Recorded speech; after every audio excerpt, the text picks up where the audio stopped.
গেল আমার সিম গাছ, এটা আমার বাঙ্গি গাছ, সুম্মাম গাছ, আর এই যে আমার গাছে মরিচ ধরছে মাশাআল্লাহ, কি সুন্দর ফুলে ফুলে।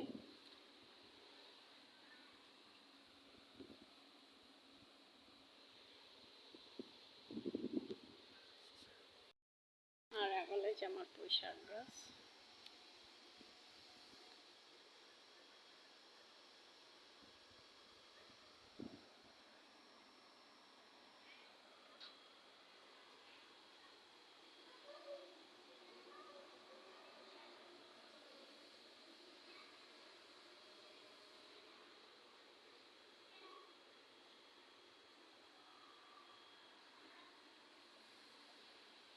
মাশাআল্লাহ।